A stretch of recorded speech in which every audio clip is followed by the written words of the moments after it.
Deux dossiers dans ce journal magazine. Le premier abordera le phénomène braquage à Kinshasa, phénomène devenu récurrent ce dernier temps. Les criminels opèrent avec des armes D.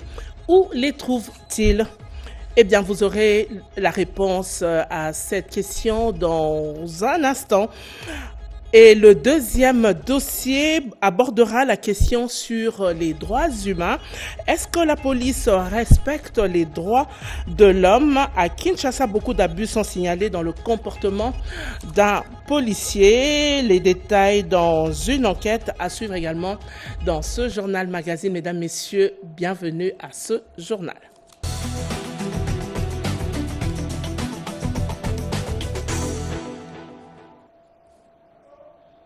C'est aujourd'hui à Rome la béatification de Floribert Boanachiu, modèle d'une personne pieuse, laïque congolais, tué à l'âge de 26 ans en 2017 pour avoir résisté à la corruption. La messe sera dite tout à l'heure à 17h30 dans la basilique Saint-Paul. C'en est fini avec la 20e édition de la DRC Mining Week. La première ministre qui a clôturé cette édition à Lubumbashi a réaffirmé la volonté du gouvernement de renforcer le contrôle des ressources nationales tout en condamnant l'agression du Rwanda en République démocratique du Congo. Coup de tonnerre au Pullman Caravia. À Lubumbashi, la première ministre Judith Suminwa Tuluka frappe fort. Aucun accord ne récompensera l'agression du Rwanda en RDC. Depuis la capitale du cuivre, Judith Suminwa Tuluka a défendu une vision ambitieuse. Faire de la RDC un moteur industriel du continent.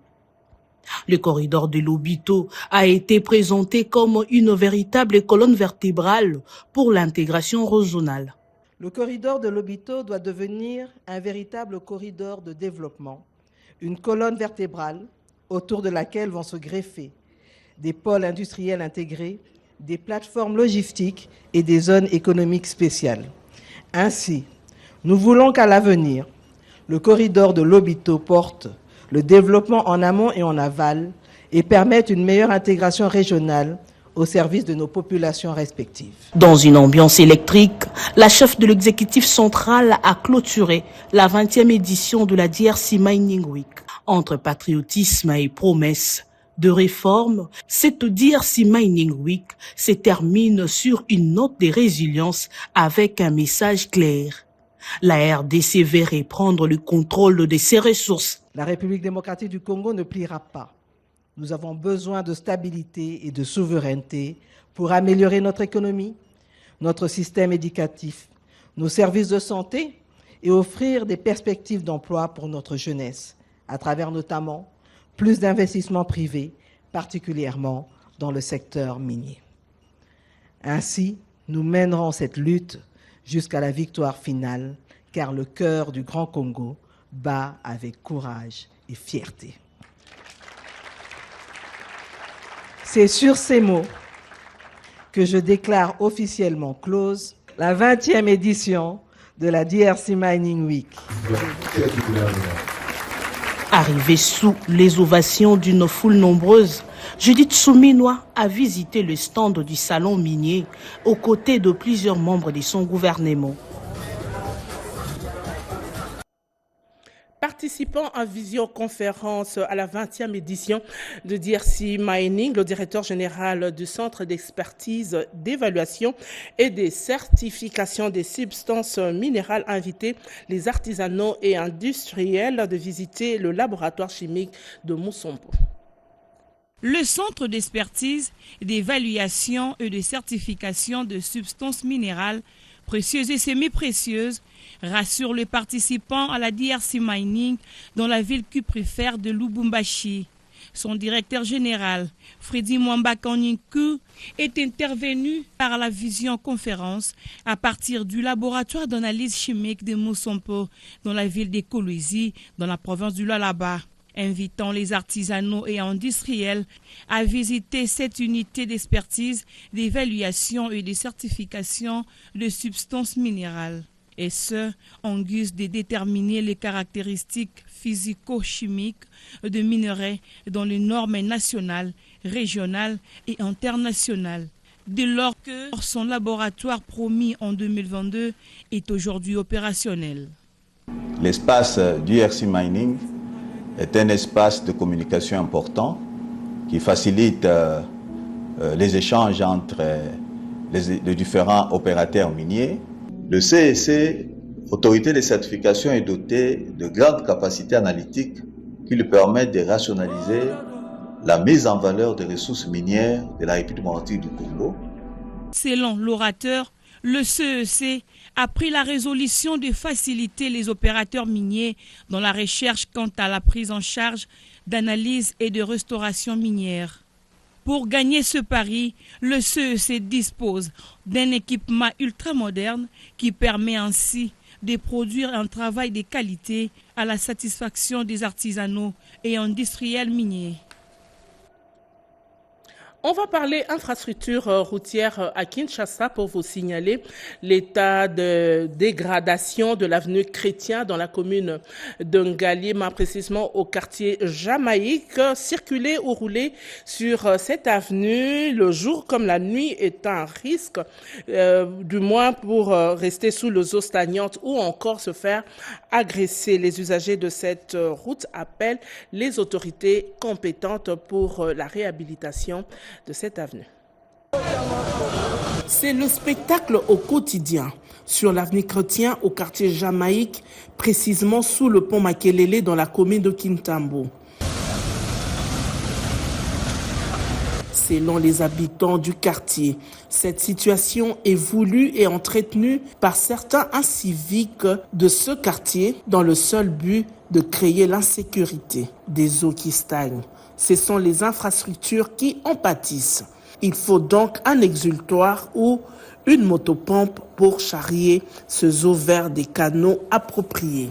Un simple citoyen révolté de la situation qui ne trouve pas de solution, Deonkou Sokunzi a pris l'initiative d'assainir les lieux avec le concours des autres citoyens.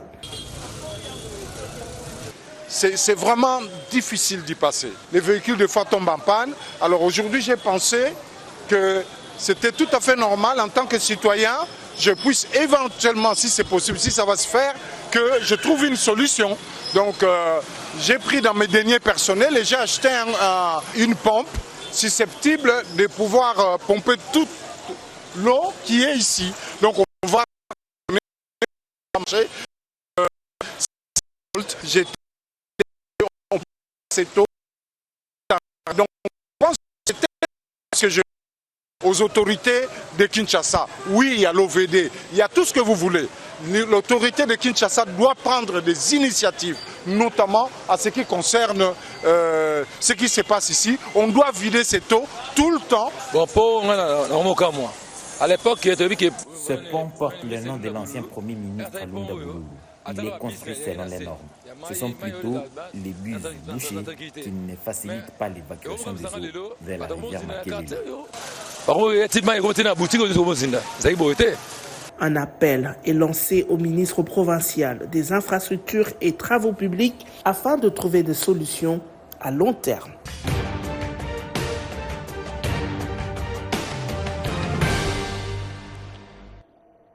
En séjour à Kolwezi, dans le Alaba, dans le cadre d'une mission de travail, le chef de l'État, Félix Antoine Tshisekedi Tshilombo, a déployé d'intenses activités, notamment l'inauguration de plusieurs ouvrages construits par le gouvernement provincial du Lualaba. La semaine du président avec Pierre Kibambe Somoïsa. Lundi, le 9 juin 2025, Kolwezi, en effervescence, a accueilli le président de la République Félix Antoine Tshisekedi Tshilombo en visite de travail et d'itinérance dans les chefs-lieux de la province du Lualaba. Le chef de l'État a été accueilli en compagnie de la distinguée première dame Denise Nyakeru Tshisekedi à sa descente d'avion par la gouverneure du Lalaba, Fifi Masuka Saini, avant de saluer le président du Sénat, des membres du gouvernement central, des notabilités du Grand Katanga et des gouverneurs de province, en séjour à Kolwezi dans le cadre de la 12e session de leur conférence. Mobiliser la population du Lalaba a réservé un accueil délirant au président de la République. Aussitôt arrivé, le chef de l'État a inauguré le village des congrès de Kolwezi. La ville minière se dote d'infrastructures modernes pouvant lui permettre d'accueillir de grandes conférences internationales. Le village des congrès en est une. La salle principale des conférences de ce centre dispose d'un système de traduction des discours en différentes langues. L'on a aussi aménagé des salles pouvant abriter des panels, un restaurant et des appartements notamment. Le président de la République a inauguré aussi sur le site la salle polyvalente, une grande salle de spectacle ainsi que le bâtiment du nouveau gouvernement de province construit pour moderniser et améliorer le cadre de travail de l'exécutif provincial. Poursuivant sa visite au travail à Kolwezi, le président de la République Félix Antoine Tshisekedi Tshilombo a présidé le mardi 10 juin 2025 la cérémonie d'ouverture de la 12e conférence des gouverneurs de province placée sous le thème « La santé, facteur de la cohésion sociale et du développement durable ». Le chef de l'État a dans son mot d'ouverture des travaux exprimé sa profonde gratitude à la population du Lalaba qui lui a réservé un accueil particulièrement chaleureux avant de circonscrire le bien fondé du thème de la conférence « La santé, facteur de cohésion sociale et du développement durable ». Dans la série des ouvrages construits sur fonds propres du gouvernement provincial du Lalaba, le président de la République a inauguré le bâtiment des directions provinciales des impôts et des recettes non fiscales du Lalaba. Depuis l'avènement de la province et de la décentralisation des services publics œuvrés dans des maisons prises en location par la province, la construction du nouveau bâtiment moderne vise à diminuer cette dépendance et à optimiser les conforts des services publics pour renforcer leur efficacité. En compagnie de la distinguée Première Dame, le président de la République a ensuite inauguré la clinique moderne du Lalaba, un imposant bâtiment construit pour améliorer la disponibilité et l'accès aux soins de qualité dans la dynamique de la couverture santé universelle et du 5e axe prioritaire du chef de l'État, à savoir la garantie de plus d'accès aux services de base en veillant sur l'extension des programmes, notamment la couverture santé universelle, la gratuité de la maternité et les programmes de développement de 145 territoires. Capitale mondiale du cobalt, Kolwezi se dote d'infrastructures aéroportuaires modernes répondant aux normes de l'Organisation de l'aviation civile internationale. Le président de la République a inauguré le mercredi 11 juin l'aérogare moderne de l'aéroport de Kolwezi, une imposante structure d'une superficie bâtie de 1000 m². Le projet réalisé vise à soutenir le développement économique de la région, notamment en facilitant le transport des passagers et des marchandises liées à l'industrie minière. Au cours de cette cérémonie, le chef de l'État a aussi inauguré la caserne des pompiers et l'échangeur routier de Kolwezi. Toujours au cours de sa visite de travail à Kolwezi, chef-lieu de la province du Lalaba, le président de la République Félix Antoine Tshisekedi Tshilombo a visité en compagnie de la distinguée Première Dame l'orphelinat Mama Denise Nyakero Tshisekedi, construit par le gouvernement provincial du Lalaba pour l'encadrement des enfants orphelins et abandonnés. Ce centre héberge 160 jeunes, parmi lesquels des filles et des garçons ainsi que 8 bébés. Tous les jeunes sont scolarisés et reçoivent des leçons complémentaires en coupe et couture et en informatique. Après l'orphelinat, le président de la République a visité la route Kolwezi-Solwezi qui relie les deux villes de la RDC et de la Zambie. Le président de la République est allé ensuite inaugurer le centre professionnel La Cité de la Commune dans la municipalité de Dilala. Il s'agit d'un projet conçu pour réduire la délinquance des jeunes à travers leur formation aux différents métiers. C'est aussi une réponse aux besoins des sociétés minières en termes de la main-d'œuvre locale qualifiée. Non loin du centre professionnel, le président de la République a aussi inauguré l'Institut pédagogique de Kolwezi. Ne disposant pas d'infrastructures propres pour son bon fonctionnement depuis le lancement de ses activités dans la province, l'ISP Kolwezi a évolué avec les statuts de locataires vivant au gré de ses bailleurs ou hébergeurs. L'ISP Kolwezi va désormais accomplir dans les meilleures conditions la mission qui lui est reconnue. Le vendredi 13 novembre, le chef de l'État, Félix-Antoine Tshisekedi Tshilombo, a présidé la cérémonie de clôture de la 12e session de la conférence des gouverneurs de province. Au cours de cette cérémonie, le président de la République a procédé au lancement de l'initiative présidentielle pour l'élimination du VIH-Sida chez les enfants d'ici 2030. L'événement coïncidant avec l'anniversaire du chef de l'État le 13 juin, les gouverneurs et toute l'assistance ont souhaité joyeux anniversaire au président de la République. Au-delà de la 12e conférence des gouverneurs tenue au Lualaba, la semaine a connu plusieurs faits d'actualité, ici résumés en 5 minutes par Joséphine Liondo. De l'épilogue de l'affaire du meurtre du cadre de l'UDPS Kabassé Le Wampanga au constat fait par le ministre de l'Aménagement de la Ville sur l'obstruction de certains acteurs de la capitale par des commerces pirates, la semaine qui s'est achevée a été révélatrice de plusieurs faits ici retracés, top chrono en 5 minutes. L'Assemblée nationale a adopté 8 projets de loi autorisant la ratification des divers accords et crédits conclus avec des partenaires financiers internationaux pour un montant global de 1,3 milliard de dollars américains. Présenté par le ministre des Finances, ces projets de loi visent à soutenir plusieurs secteurs, notamment la gouvernance, les infrastructures, la résilience contre les catastrophes naturelles ainsi que la transformation numérique. Un an après son investiture, le gouvernement souminois dresse un bilan prometteur avec des résultats tangibles sur la maîtrise de l'inflation, la stabilité monétaire, la réduction des prix des denrées alimentaires et la relance de la production locale. Certes, les défis restent nombreux dans les secteurs miniers, énergétiques, mais les bases d'une économie inclusive et résiliente sont désormais posées. Le gouvernement central promet une justice sans état d'âme contre les criminels armés. Pour ce faire, une série de mesures ont été prises par le vice-ministre en charge de la justice, parmi lesquelles intensification des poursuites judiciaires, organisation des audiences foraines ouvertes au public et le transfert des condamnés vers les établissements pénitentiaires situés hors de la capitale. Dans l'entretemps, 9 condamnés à mort pour le meurtre du cadre de l'UDPS, le tribunal des grandes instances Kinshasa Matete a rendu son verdict dans l'affaire du meurtre de Kabassé Le Wampanga, cadre de l'UDPS tué la semaine dernière dans la commune de Limete. Les prévenus membres du parti au pouvoir ont été reconnus coupables et condamnés à la peine de mort ainsi qu'au paiement de 200 000 $ américains de dommages et intérêts. Infrastructures et travaux publics dans la province du Lualaba, plusieurs projets avancent bien. Constat du ministre des ITP, c'est le cas de projet Ngouba Louboudi qui s'étend sur 145 km sur la RN1 et aussi le projet stratégique pour l'intégration régionale de la route Kolwezi-Sapabinda longue de 53,6 km ainsi que la construction d'un pont à sec à arrêt unique.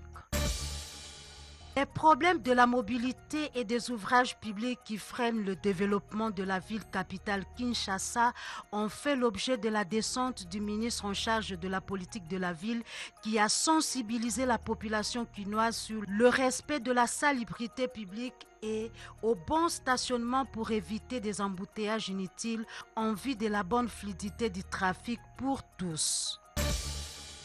Lutte contre la Mpox et le gouvernement congolais à travers l'Institut national de santé publique a réceptionné un lot important de 1 500 000 doses de vaccins dont du Japon et 100 000 doses supplémentaires dotées par la France. Ce don vient de répondre à un besoin exprimé par la population. Enfin, pour mettre en place un organisme public de gestion collective des droits d'auteur et droits voisins, la ministre de la Culture a lancé du 10 au 13 juin 2025 des consultations avec les corporations et associations culturelles. Ce rendez-vous marque une étape significative pour réfléchir ensemble aux fondations d'un système juste, inclusif et durable au service de créateurs.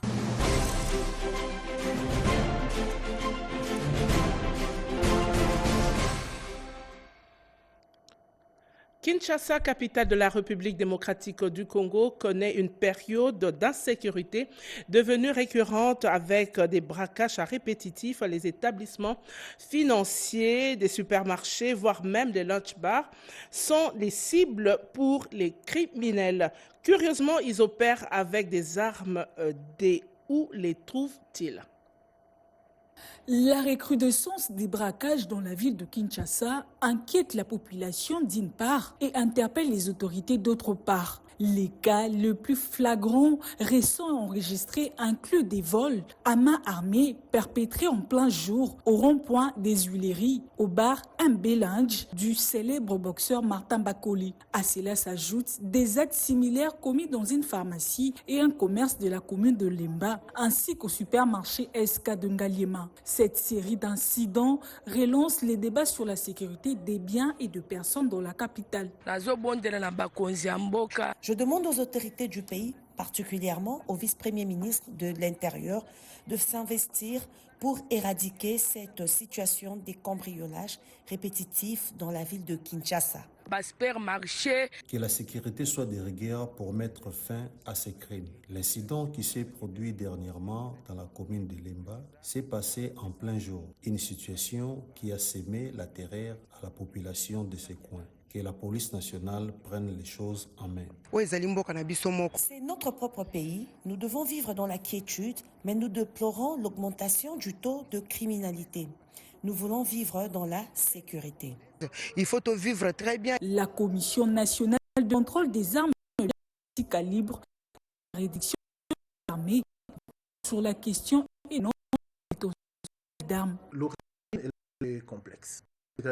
La plupart de ces armes proviennent de circuits illégaux, c'est-à-dire de détournement, mais aussi, bien que ce n'est pas si fréquent, nos stocks nationaux. Il y a des agents mal intentionnés qui utilisent les armes de l'État pour commettre ces forfaits. Donc voilà un peu, j'avais dit qu'il faut sortir de notre zone de confort pour aller sur place, aller voir, surveiller même toutes ces armureries. Sur instruction du vice-premier ministre, ministre de l'Intérieur, Sécurité, Décentralisation, Affaires coutumières, Maître Jacquemain Chabani, la CNCLPC procède déjà au contrôle des armes, de toutes les armes qui circulent sur toute l'étendue de la République. Nous commençons par Kinshasa, Congo central, Kwango, et ça va s'éteindre sur toute la République. Pour mener à bien sa mission, la CNCALPC a besoin de l'implication active de la population. La population, c'est le premier élément des renseignements. Si la population est capable de dénoncer tout ce qu'il peut voir comme un mouvement suspect d'armes, c'est déjà très bon. Donc la collaboration entre la CNCLPC et la population est très importante parce qu'à partir de la population, nous allons avoir des informations que nous n'avons pas. Face à ces braquages à répétition, il est impératif que la loi de programmation de la police proposée au Parlement soit traitée en urgence afin de doter la police des moyens nécessaires pour assurer la sécurité des personnes et de leurs biens. Lutte contre le vol à main armée à Kinshasa, une audience foraine a eu lieu ce week-end où plusieurs inciviques et bandits à main armée ont été condamnés.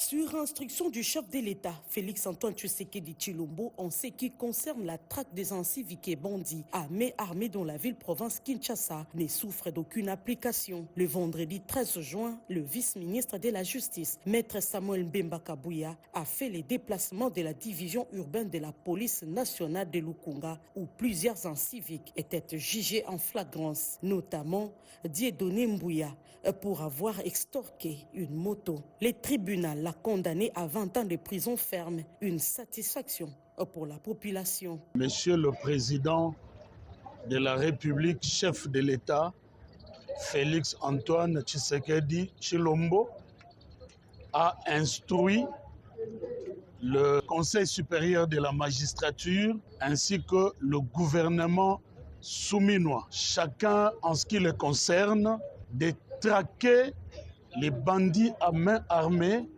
qui commence à sévir dans la ville de Kinshasa. Et c'est ce travail que nous sommes en train de faire. Avant-hier, nous étions à Lemba et aujourd'hui, nous sommes au district de Kintambo. C'est l'occasion pour nous d'appeler encore la population de Kinshasa à collaborer avec la justice dans la traque de ces gangs. C'est de rappeler qu'après condamnation, ces bandits des grands chemins seront envoyés dans les prisons sécurisées hors de la ville de Kinshasa.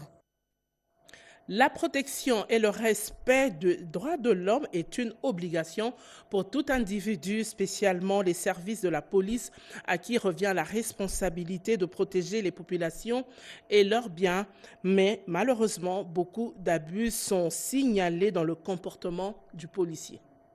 Protéger la population et ses biens, c'est la principale mission régalienne assignée au service de la police. Cela s'inscrit dans le respect des droits humains tels que recommandés à toute personne humaine suivant les instruments juridiques et autres outils internationaux des droits de l'homme que la RDC a ratifié à l'instar de tous les autres pays du monde. En République démocratique du Congo, l'état des lieux est réalisé lors d'une mission de contrôle menée sur un échantillon dans quelques communes de Kinshasa, la capitale, notamment Kintambo, Bandalungwa et Ngaliema Pompage, révèle les violations récurrentes avec des arrestations arbitraires, détentions dans les cachots au-delà du délai légal et autres traitements inhumains. Le défi est donc énorme pour l'inspection générale de la police nationale congolaise, IGPNC, organe en charge de la régulation de la prestation du policier. Le commissaire supérieur Jean-Claude Chibuyanga, directeur de la direction d'investigation de l'inspection générale de la police nationale congolaise, l'IGPNC, déplore la situation. Notre pays, il est membre du Conseil des droits de l'homme des Nations Unies.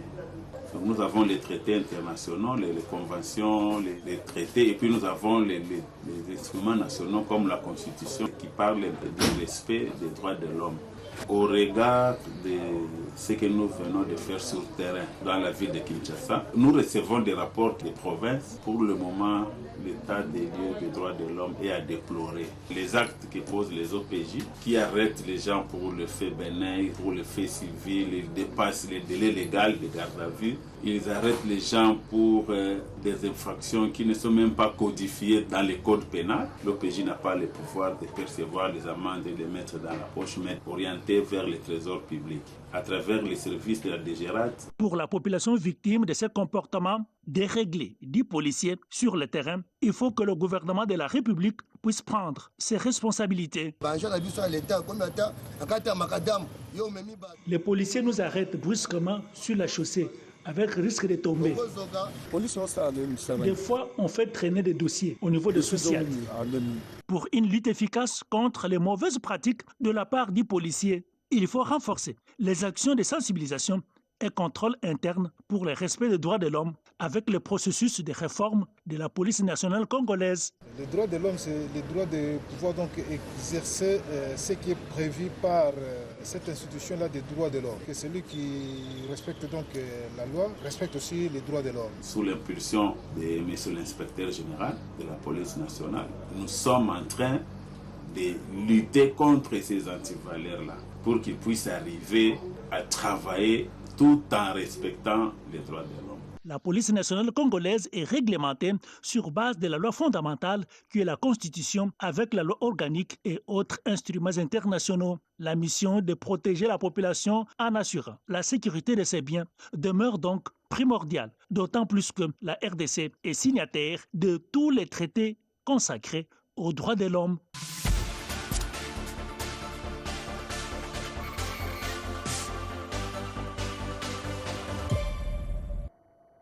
L'autorité de l'État doit se faire sentir à tous les niveaux.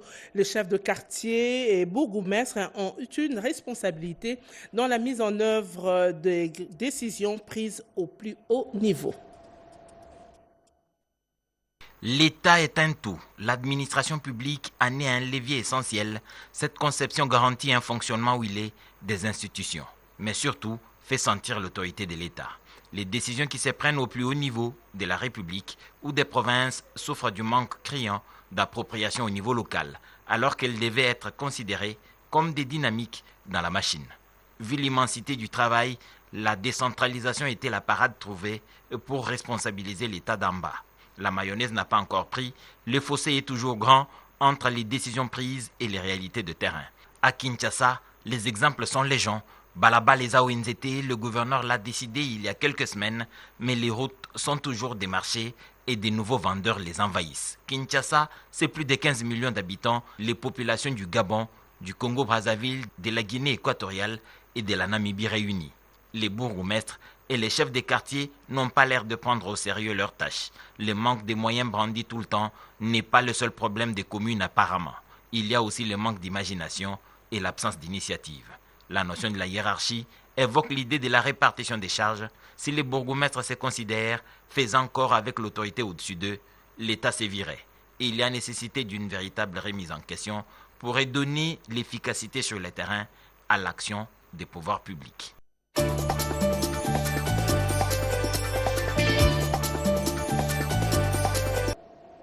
Jean-Pierre Ndolo Demazo revient sur quelques titres des journaux parus cette semaine dans la presse écrite. Bienvenue mesdames, messieurs à cette rétrospective hebdomadaire de la revue de presse. Kigali sur la sellette révèle le quotidien. Washington exige le retrait des troupes rwandaises du territoire RD congolais avant la signature d'un accord entre Kigali et Kinshasa. L'étau se resserre autour du régime de Kagame. NBC News met à nu le régime de Paul Kagame, annonce la référence plus. Une enquête réalisée par ce média dévoile l'implication militaire directe du Rwanda dans la guerre à l'est de la RDC. Kagame claque la porte de la CEAC, rapporte Econews. Le retrait précipité de son pays du sommet de la CEAC à Malabo, en Guinée équatoriale, et son départ de cette organisation sous-régionale présage d'un isolement grandissant. La chef de la MONUSCO fait le déplacement de Goma, annonce le potentiel.cd. Bintou Keïta devra discuter avec le mouvement rebelle AFC 123 des priorités du mandat de la MONUSCO. Des conditions de vie précaires à la base de la mort de 12 personnes à Kaziba Walungu au sud Kivu, note le quotidien. Ces déplacés luttent non seulement contre la peur des affrontements, mais aussi contre la famine et l'insuffisance des soins de santé. Le lac Tumba a tué, titre dépêche.cd. Au moins 12 personnes ont péri dans le naufrage d'une embarcation sur ce lac dans le territoire de Bikoro, province de l'Équateur. Le vent violent qui a soufflé sur le lac serait la cause de ce drame. 506 millions de dollars destinés aux travaux de développement dans 20 territoires de la RDC volatilisés dans la nature, affirme Vraie Thématique. Sur 511 millions déboursés, seulement 5 millions sont traçables, dénonce l'ONG CREFDL. L'AFC 123 fait régner la terreur dans les territoires sous son occupation, à en croire le maximum. Plus de 10 personnes ont été tuées à Rutshuru et des habitations ont été incendiées. Des morts et des incendies dans un conflit coutumier au Kasaï central, selon Forum des As. Des familles coutumières se sont affrontées suite à un conflit foncier dans le secteur de Kamwandu. Le prix de viande de bœuf a pris l'ascenseur à Walikale dans le Nord Kivu, une livraison d'actualité.cd. À la base, une taxe instaurée par la rébellion de l'AFC 123 sur l'acheminement des vaches en provenance de Massissi. Fin de ce journal réalisé